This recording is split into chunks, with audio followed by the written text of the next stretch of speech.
Здравствуйте, мои дорогие! Я снова рада видеть вас на своем канале. Ну что, девчоночки, сегодня новый урок. Поехали! Сегодня мы с вами будем делать коррекцию со сменной формы и плюс закладывать аквариумный френч. Это не перенаращивание, это именно коррекция нарощенных ногтей. Поэтому обратите внимание на все шаги, которые мы здесь будем производить. Первым делом мы максимально снимаем материал, потому что нам нужна толщина, которую мы будем создавать на новом слое. Нам нужна толщина кончика, куда мы будем закладывать аквариум. То есть весь материал мы снимаем, оставляем тоненькую подложечку и сразу же моделируем ноготочки в той форме, в которой нам нужно. То есть опиливаем из вот этой вот балеринки наш будущий миндаль. Как обычно, опиливать на камеру мне совершенно неудобно, я уже не знаю, куда эту камеру прислонить, чтобы было видно, как же я пилю. Потому что обычно пилю я на большой площади, у меня рука не находится на одном месте, я ее всегда поворачиваю под разными углами, чтобы было виднее, поэтому, к сожалению, очень часто выпадаю из кадра. На этом же этапе мы пилочкой пробежались по натуральному ноготочку, легкими движениями его взрыхлили, фрезером убрали птырей и нанесли праймер и наносим базовый гель.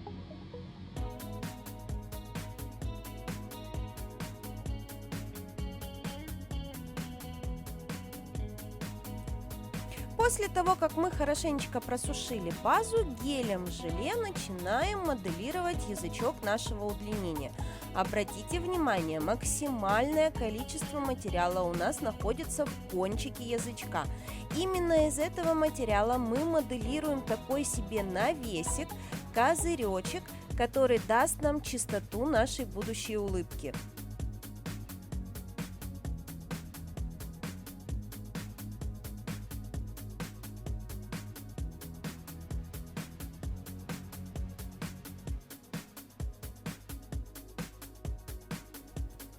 Все пальчики на одной руке я делаю одним разом без просушки, потому что если вдруг у меня что-то пойдет не так с формой удлинения или с длиной или еще с чем-нибудь, у меня будет возможность все это исправить на данном этапе до того, как я все это просушила. Обратите внимание, камуфляжем до кутикулы я не дохожу, я его пускаю такой себе растяжечкой, для того, чтобы у меня потом при отрастании не получилась полоска камуфляжа у кутикулы.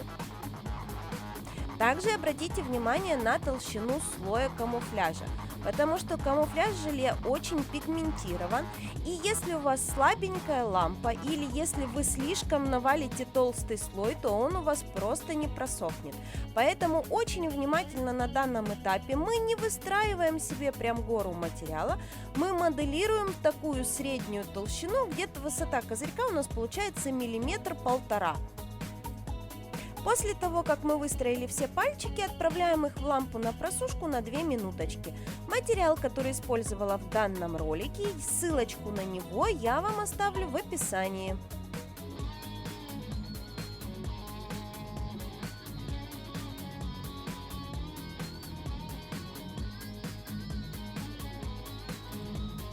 После того, как мы хорошенечко высушили весь наш желейный гель, мы переходим непосредственно к достраиванию архитектуры нашего ноготочка. Делаем это при помощи замеса. Что такое замес, если кто-то вдруг еще не знает? Это смесь из прозрачного моделирующего геля и камуфлирующего моделирующего геля в соотношении где-то приблизительно 1 к 1. Здесь у нас уже возиться времени нет, поэтому сушим по одному пальчику. И после того, как все хорошенечко просохло, переходим к опиливанию линии улыбочки. Пилочкой внимательно пробегаемся по всей нашей улыбке, контролируем, чтобы она была ровненькая. Опять же, если вдруг где-то что-то у нас стекло, убираем. И контролируем, чтобы весь овальчик, все овальчики на всех 5 пальчиках у нас были одинаковые по форме. А теперь все самое интересное, непосредственно дизайн на кончике. В данном случае мне клиентка принесла картинку с аквариумным дизайном под зеленое свое платье. Мы этот дизайн переиграли немножечко по-своему и сделали следующим образом. У нас на кончике подразумевается градиент. Градиент мы решили сделать из черного, темно-зеленого и ярко-зеленого геля. В качестве черного материала мы используем гелевую краску. В качестве темно-зеленого и ярко-зеленого у нас выступают гель-лаки.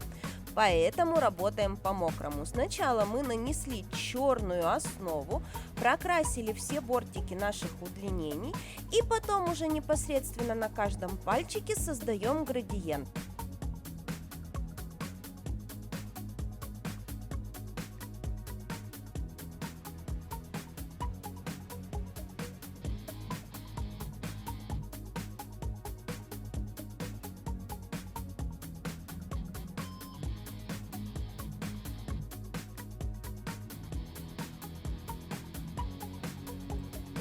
Точно так же на все пальцы сразу же накидываем темно-зеленый цвет, накидываем ярко-зеленый и по-мокрому их между собой перетушевываем.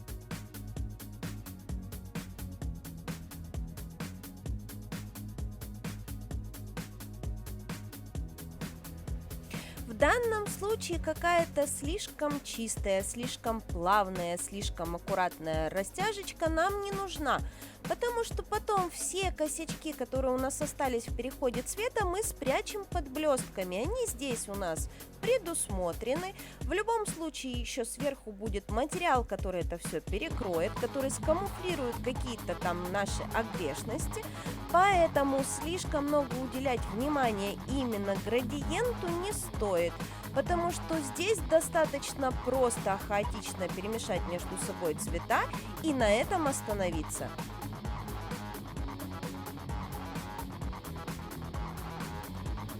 А теперь добавляем блесточек. В данном случае в качестве блесточек мы используем хлопья юки, но можно было добавить и какой-то глиттер, можно было добавить какую-то слюду. В общем, все, что у вас есть под рукой блестящее, сюда можно добавить. Единственное, что следите за тем, что у нас хлопья юки полупрозрачные, то есть они не перекрывают наш градиент. Если вы возьмете какие-то плотные цветные блестящие штучки, то, возможно, они ваш градиент перекроют, и тогда вообще смысла, в принципе, его не было делать. Поэтому продумывайте вот эти вот моменты заранее, какие материалы вы будете использовать. Далее мы всю эту нашу красоту перекрываем слоем прозрачного геля. На этом этапе мы с клиенткой еще долго думали по поводу, добавить ли нам еще каких-то блестюшек или остановиться. В принципе, длины у нас не так много, поэтому перегружать ее блеском я решила нецелесообразным. Поэтому мы с клиенткой взяли себя в руки и решили, что если нам нужно будет, мы еще блеска добавим в качестве стразиков вверху в дизайне. На самом же деле, как вам видно, блестки блестят просто сумасшедшие. Здесь их очень большое количество, и потому что они прозрачные, видно вот этот вот переход цвета, как будто блесток там нет. Но когда попадает туда какой-то лучик света, они превращаются прям в искры, прям в звезды. Очень красивый дизайн у нас получился, клиентка ушла безумно довольная. Теперь же нам осталось все это дело опилить. Черновой опил мы производим при помощи фрезы, снимаем материал тот, который мы явно знаем, что он лишний, на чистовую дорабатываем уже пилочкой.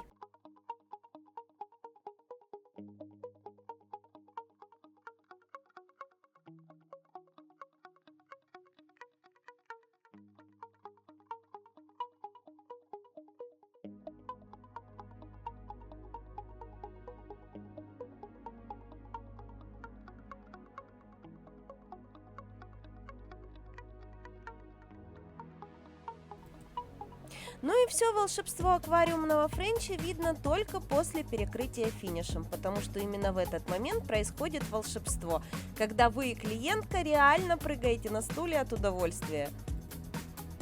Дальше с этой клиенткой мы еще делали верхний дизайн, но об этом у нас будет в следующем уроке. Поэтому не забудьте подписаться, чтобы не пропустить этот ролик. Я же на сегодня с вами прощаюсь. Всем до новых встреч. Пока-пока.